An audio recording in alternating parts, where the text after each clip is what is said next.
और इस बीच आपको सीधे देहरादून लिए चलते हैं, जहां सैनिकों द्वारा आयोजित कार्यक्रम में सीएम पुष्कर सिंह धामी पहुंचे हैं। इस दौरान क्या कुछ कहना सुनाते हैं आपको। प्रदेश के भी हर मोर्चे पर आपने हर देश के हर कोने पर तिरंगे के गौरव और मान को हमेशा बढ़ाने का काम किया है, हमेशा अक्षुण्ण रखने का काम किया है।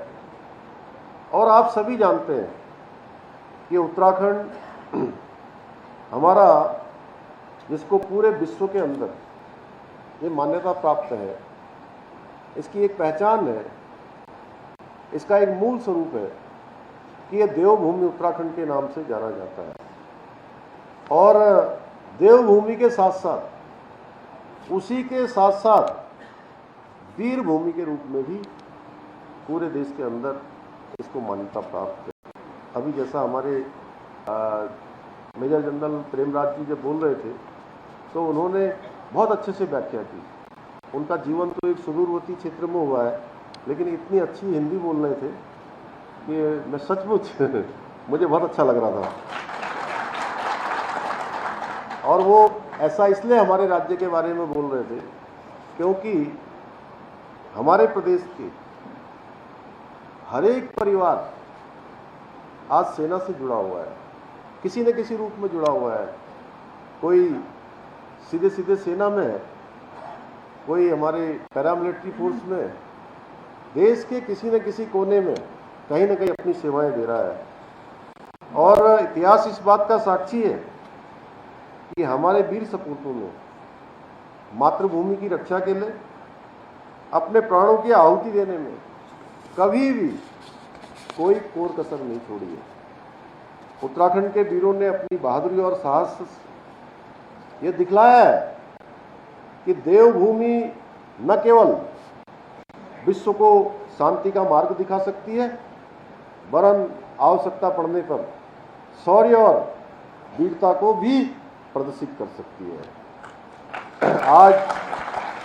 आज आप सबके द्वारा ये जो सम्मान दिया गया, हमारे सैनिक संगठन के द्वारा, हमारे सैन्य अधिकारियों के द्वारा, हमारी वीर माताओं के द्वारा, हमारी वीरांगनाओं के द्वारा जो सम्मान दिया गया, यह सम्मान मेरे लिए एक अभूतपूर्व क्षण है।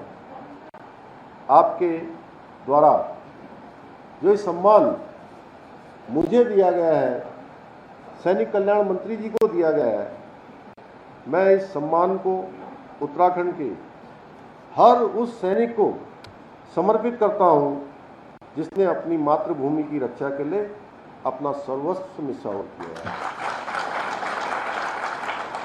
आप सभी जानते हैं कि मेरा भी बाल्यकाल सेना के साथ ही बड़ा हुआ, मैं पला बड़ा। मैं स्वयं एक फौजी का बेटा हूं, एक सैनिक परिवार में मैंने जन्म लिया है और उसी में पला बड़ा हूं। और इसलिए मैंने जो एक सैनिक के जीवन में जितनी चुनौतियां होती हैं, जितनी परेशानियां होती हैं, जो भी कठिनाइयां होती हैं, उनको बहुत नज़दीक से देखा है और समझा है। इसलिए मेरे हृदय में हमेशा शहीदों और उनके परिवारों के प्रति एक गहरी संवेदनशीलता और समर्पण का भाव रहता है। और मैं महसूस करता हूँ, जैसे अभी गणेश जोशी जी आज हमारे एक सैनिक का पार्थिव शरीर आया था, उसके बारे में आप सबके समक्ष कह रहे थे। इसी प्रकार से अभी जो हमारे गढ़वाल राइफल्स के 5 जाबाज पिछले दिनों राजौरी क्षेत्र में, उस क्षेत्र में शहीद हुए थे, कश्मीर से उनका पार्थिव शरीर आया था, तो तमाम प्रकार के भाव मेरे मन में उस दिन आ रहे थे।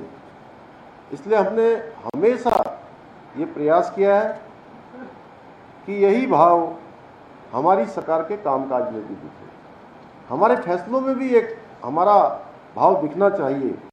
इसलिए हमारी सरकार ने वित्तीय सहायता से लेकर जो रोजगार के अवसर देने हैं, हर प्रकार से शहीदों और उनके परिवारों की भलाई एवं सम्मान सुनिश्चित करने के लिए हमने प्रतिबद्धता ली है, हमने संकल्प लिया है कि हम उसको सर्वाधिक प्राथमिकता देते हुए